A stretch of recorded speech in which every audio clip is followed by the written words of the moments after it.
name right quick. Reverend Kaye Spencer.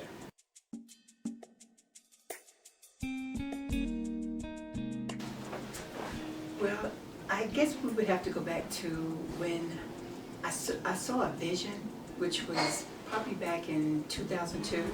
Okay. It was one of the watch night services, and I saw myself where the pastor was. He was giving the message, and I saw myself in his place. And it really blew me away because all I could think about was, wow, what was that? And the next thing I know, God was speaking to me that I needed to go talk to my pastor about becoming a minister. Okay. And so from that journey of, being licensed and then becoming ordained, it's just been an awesome journey. It really has. I mean, God has shown me so many different things. I've been involved with different things, doing prison ministry, working with the youth, working with the homeless. So he's given me an opportunity other than just be an associate at the church. Okay, so speaking of that journey, like, would you say that the journey started from a younger age? Like, what time frame would you say that you actually started getting into church? I think it was more later for me. It was more, I guess it was maybe 40s. Yeah, because I don't know, you know how your life is so full of doing different things and you're out there and you're hanging out and you're doing all this, but then all of a sudden something happens. It's like a huge detour comes and God says, this is what I want you to do. So that's kind of when it started for me. Well, the event was being a single parent, separated from my husband and trying to raise her the best way I could by myself. And just growing up fast, I would say. And I think growing up fast meaning that, you're not thinking about yourself. You got to think about a little child that's with you and the things that she's going to need and all the other things that comes with it when she gets sick, when she's having a good day, bad day, whatever's going on. You're no longer thinking about you. You're thinking more about her. So I had to grow up quick. And then through the separation and then the divorce, I think right before the divorce, I decided to give my life to Christ then, and I think that was in my 30s too, my early 30s. So I had a journey with going to church, but then I had a journey where I kind of came out of the church, and then I went back. And I think a lot of people do go through that because if they're not really giving it all, like, I'm going to read my Bible, I'm going to pray, I'm going to stay before God, you kind of tend to stray away because other things will entice you and they will tempt you. So that's basically what it was about. So speaking about the event again, and the separation, the divorce, becoming the single parent, and having to take on the responsibility of two people, how much did the church and getting closer to God and the relationship there, how much more did that help you versus if you went with that path? Where do you think it would have put you at?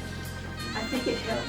Going back, I think it helped me a lot because of the fact that I was able to grow up, and then I was able to understand that I could feel more better about who I am. Because sometimes when you're doing a lot of things and you're doing the very best you can, you might have a moment where you just feel like this is just not enough, and you focus more on the situation and where you are and where you could be than you're focusing on God, because you just left him out of the equation. But when I started going back, then I realized that God loved me enough to help me to understand how important it is for me to be the good, the parent that I needed to be without worrying and without being frustrated, without going through the motions that a lot of single parents go through. You just have to make the decision that it's no longer about you, it's about him helping you through it.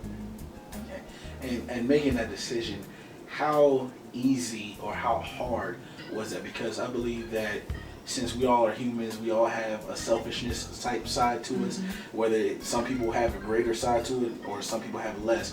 So how easy or how hard was that to let go and say, okay, God, I'm going to trust you. I'm going to do whatever you say, and I'm not going to question it, regardless of where it's going to take me. I know you got me. How difficult was that for you to do? It wasn't as difficult as it may seem, because when you're sitting in the service and you're listening to that message, you know that message is the one that you needed to hear. And I think what happened to me that particular Sunday, because I remember it clearly, that was the Sunday that I felt like the touch of God just touched me to where I had to make the change because I couldn't let go of it. I just continued to cry the whole time. And so I said, this is the day I'm going to go ahead and give my life to him. I think you have to be a person that gets tired of carrying the burdens by yourself. And once you get to that point, then you decide it's time to let go. And I think that's where that's the place I was when I had to go ahead and give my life to him. Because I was doing it myself. I wasn't praying like I should, like a lot of people. I knew about him, but he just wasn't part of my life until I gave my life to him. I think for me, it felt like he was just reaching his hand out to you and just letting you know it's going to be okay. Because I had this peace and this comfort come over me. And I think the crying was letting go of those things that had, just kept me from being where I needed to go. And once I let go of them, I think that's when the floods of tears came. Because I no longer was holding on to it. I knew that I never considered myself a bad mother, but I just felt like I was overwhelmed raising a child by myself. And I think once I gave my life to Christ, it didn't feel that way anymore. It felt like I had somebody with me. I could pray and that would ease. Just like we're having a conversation now, I could have a conversation with God and that would ease whatever I'm thinking about or whatever's troubling me. But I never had that before, so that's when I realized that there's got to be more, Okay. So let's dive into what you are doing now, the works you're doing, the works you plan on doing, the things that you have achieved ever since then.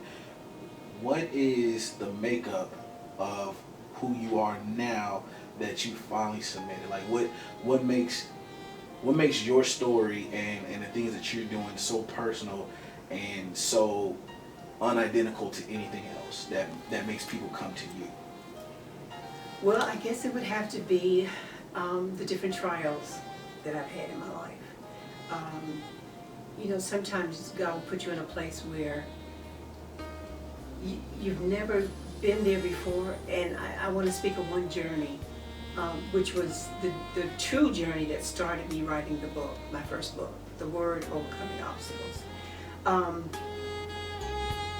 When I started, I was really doing inspirational emails. I would send them to my coworkers, and just to kind of make their day. And as I would do that, God would give me not just 2 sentences, they started becoming a paragraph, a page, and they just start building. And I would have so many that I would say to him, what am I going to do with all these? And he said, you're going to put them in a book. And I never knew that was going to be the beginning of that journey. But then I also learned while I was doing that he also had something else in plan. And a lot of people have a hard time understanding when God wants to take you to another place where you're totally dependent on him. And this one particular day in July of 2007, God had mentioned to me that he wanted me to, it was time for me to leave my job. I had already sensed it 2 weeks before that. So it was time for me to leave. And when I left the job, one of the things that was beautiful about it is that I was able to minister to people before I left. And a lot of them were afraid for me because I wasn't going right then to another job. I was going to be doing, ministry work like prison ministry or whatever I could get myself involved in. I was going to be doing that. And that's unique because a lot of people are not willing to do that. They need more than just a word from God saying go. And what I've learned, when God says go, he takes care of you. He makes the provision. He's already ahead of you. He's got everything set up. It may be a little struggle. There'll be some struggles where, you may have to face different things. But if he told you to do it and you're on that journey, he's still going to take care of you regardless. And it also helps you to build your faith. So I would have to say it's the different things he's asked of me to do that makes it different about me as a person. Everybody's been asked something of God, but it's how do you respond? And what are your plans about, am I going to do this for God, or am I just going to say, no, I can't do that? Even when he called me, that was the first thing that a lot of people told me. Are you sure he wants you to be a minister? I said, I am as sure as I heard his voice tell me that's what he wanted me to do. So there's something inside of you that says, this is God and this is what I should do. And you have to be able to hear it and follow it, and you have to walk by faith. It's not always easy because there's so many things coming at you, but you still have to stand on that faith.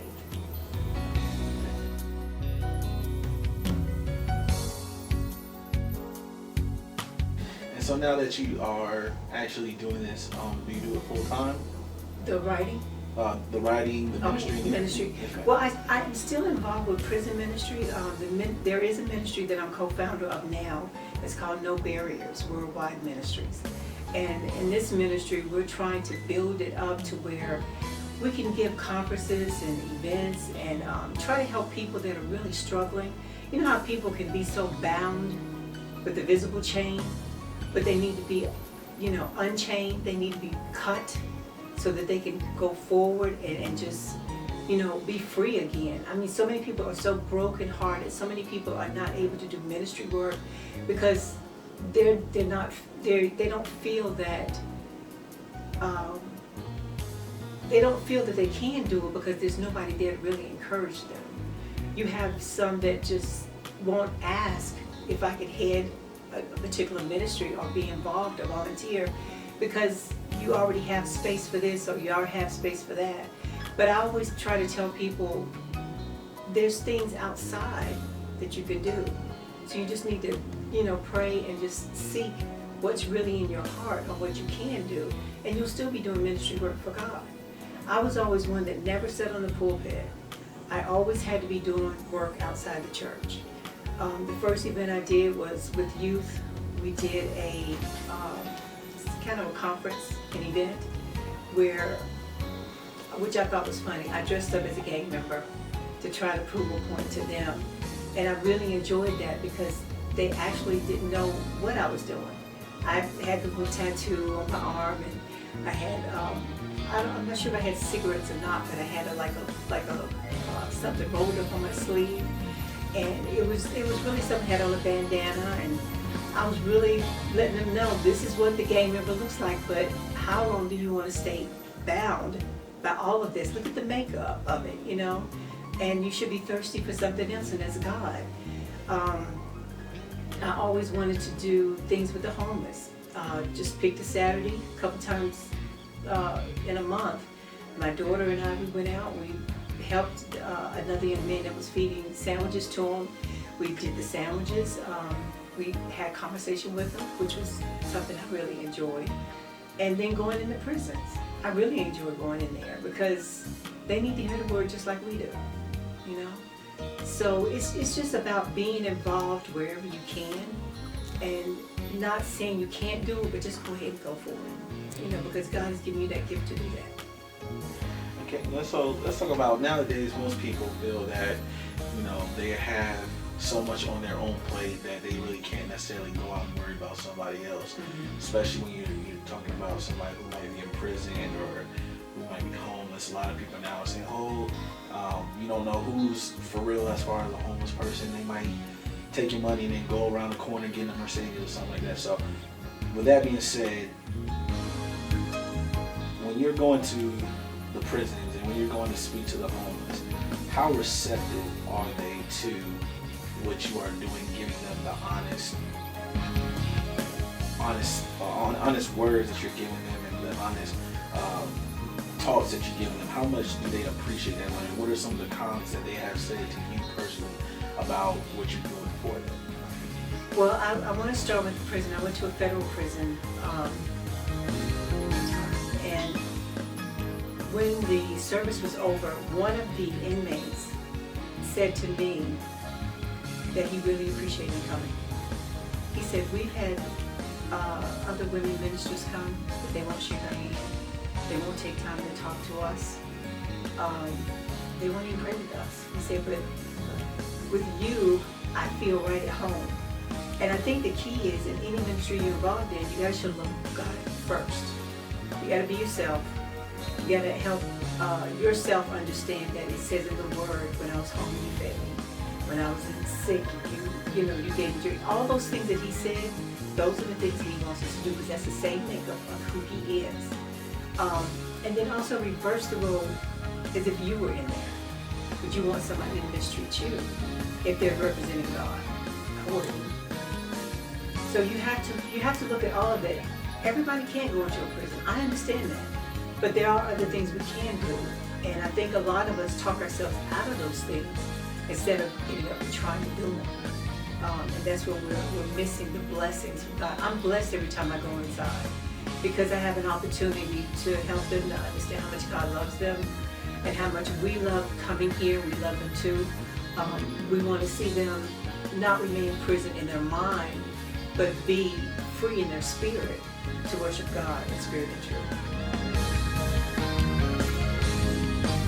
Wow, that's good. That's good. So let's get into the book. So right beside you, you have your copy of the book titled. Can you give us a title and give us a little brief about what the book's about and what the details were? Well, the book is called The Word, Overcoming Obstacles. And the reason for the book is more of an inspirational book. It talks about situations of everyday life. If you're having a bad day at work, there's a chapter in there for that. If you're struggling with your faith, there's a chapter in there for that. It just helps you on your journey.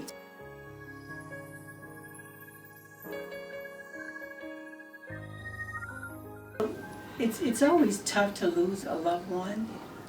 It's not an easy thing because I know that myself from the passing of my own father and other relatives that have gone on. But one thing that I've learned is whatever their legacy was, they want you to continue that, whether they were a person that would give a hug, a person that would say a prayer, a person that would give some encouraging words.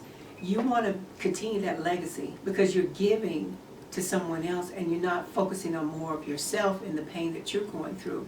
You would want to continue the work that they did while they were here. It's always a blessing to remember them in that way, and plus you're honoring them. And that would be the best thing to do. So I would just encourage everyone to find ways to give. Consider how you can bless somebody else. You don't have to just give them a gift, but just bless them in a way that they'll understand that I can do this for somebody else, and that person can be happy and have some comfort and some peace. So that's what I would have to say too.